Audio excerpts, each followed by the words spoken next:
corner of Gowan Avenue. Very, very agitated. And the one thing that I couldn't help but keep looking at was like the glasses he had on his face. They didn't seem to fit. All his collar was all wet, like he'd been sweating.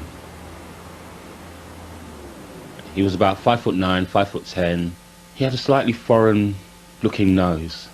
He had a mark on his nose bridge as if he wore glasses. Until today, the last sighting of the suspect was at this bus stop in Fulham Palace Road, but now it's known that the man actually boarded a number 74 bus heading south. The bus driver recognised him from the EFIT. Detectives say the suspect got on at 11:45, about 15 minutes after the murder. The driver noticed him using a mobile phone. After travelling down Fulham Palace Road, the man got off here at Putney Bridge tube station. But detectives want to know what happened to him after that. Did he walk the few yards over here into the station, or was he picked up by a car or a taxi? News of the bus driver's sighting was revealed by the detective leading the murder hunt, attending the inquest into Miss Dando's death. He said they're now getting a clearer image of the suspect's movements after the murder. Certainly the witnesses in the Fulham Palace Road saw him running very fast. One witness describes the man running for all his life. And then we determined that's when he crossed over the Fulham Palace Road and the van nearly knocked him down. And the sightings in the park, in Bishop's Park, are more pertinent now. We believe that was the man there. He then returned back to the bus stop, sweating profusely, having done whatever he did in the park, waited for a bus and then escaped further down to Putney Bridge. And he was carrying a mobile phone. James Shackleton says he was questioned about Jill Dando's murder, then released by the police. He says he was not involved in her killing. Well, I can confirm that I was certainly not the man responsible for Jill Dando's death. That was a terrible thing that happened to Jill. And my heart and soul goes and prayers go out to Jill Dando's family and fiancé. The funeral director says he was in the area that day collecting wood to make coffins. He says he ran from the park when a man made a pass at him and ended up sweating at a bus stop. I was rather sweating and out of breath, as you can imagine. I've just done the half a marathon, you know. Witnesses had reported seeing a sweating man get on a bus, then speak into a mobile phone. James Shackleton says he was shielding his face in case the man was still pursuing him. He says he does resemble the EFIT. I mean, it's dragged on a bit now, hasn't it? And they are grasping at straws. The police say their murder inquiry continues.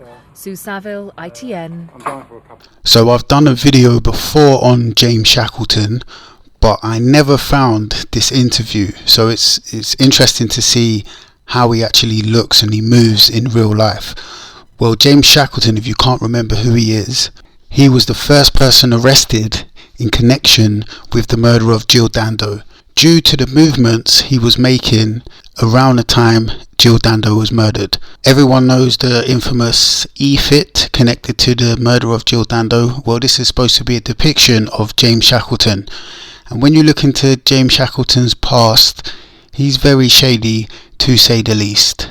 Now, I personally don't believe James Shackleton murdered Jill Dando because I think there's more evidence pointing in another direction. But he definitely does fit the profile of a stalker. And as I'll show in this video, his movements around the time Jill Dando was murdered kind of don't make sense. And if you haven't seen my original James Shackleton video, I'll put a link in the comment section. So remember, someone that knew James Shackleton phoned up and gave his name as the person that looks like the man at the bus stop. So here's some context to the movements we're about to watch. Beginning of the yellow line, you can see on the bottom left is, you can see where Jill Dando lives.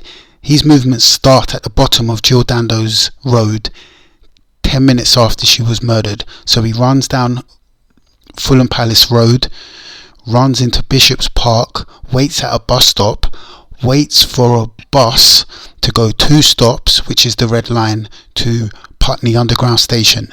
These are the movements of James Shackleton on the day Jill Dando was murdered. In fact, within 5 minutes of her being murdered. He claims he was in the area collecting wood to build coffins, and he was running because there was a man that wanted to have sex with him that he was trying to get away from. James Shackleton does not deny that this was him. About 11:37, 11:38, he saw a man running across the Fulham Palace Road from the Gowan Avenue side, and a car nearly knocked him down. And the man saw him run to the west side of Fulham Palace Road and start to run down Fulham Palace Road.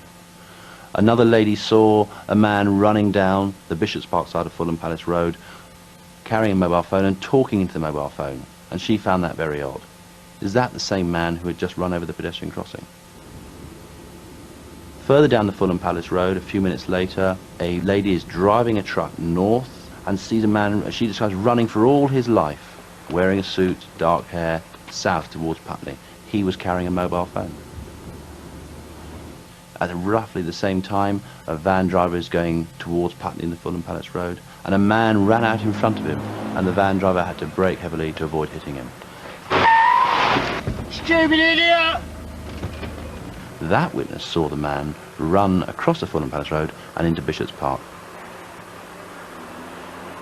So there are 4 witnesses seeing a man running almost the full length of Fulham Palace Road, crossing the road and going into the park. So we can't be sure that the man in Fulham Palace Road is the one in Gowan Avenue, but perhaps he was a lookout. Perhaps he was a man standing at the end of Gowan Avenue, and then following the shooting, he has run away down the Fulham Palace Road separately. There is a crucial witness at the bus stop in the Fulham Palace Road, opposite Bishop's Park. He just caught my attention, I don't know why. And then as he got closer, I could see he was sweating on his face as if he'd been running. You get these impressions, you know what I mean? I mean, I wouldn't even throw my orange peel on the floor because he gave me that impression that he was a policeman. And I thought, if I throw it on the floor, he's going to tell me, right, pick that up, you know. All his collar was all wet, like he'd been sweating. He was about 5'9", 5'10". He had a slightly foreign looking nose. He had a mark on his nose bridge, as if he wore glasses. I was left at the bus stop with this man, the woman with the 2 children, and somebody, I think it was another girl, who was just walking up towards the bus stop when he actually got there, 2:20. And he never got in a 74. 2:20 came. I let the young lady with the 2 children get on there because she was like at the end of her tether because the kids were being really bad. As I let them on, I looked at him. There was no response from him.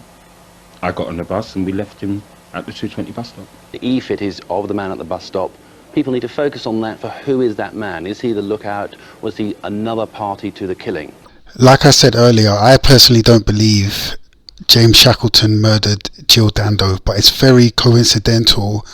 Another man with a personality disorder just so happens to be wearing a suit, running away at the bottom of Jill Dando's road at the time she was murdered.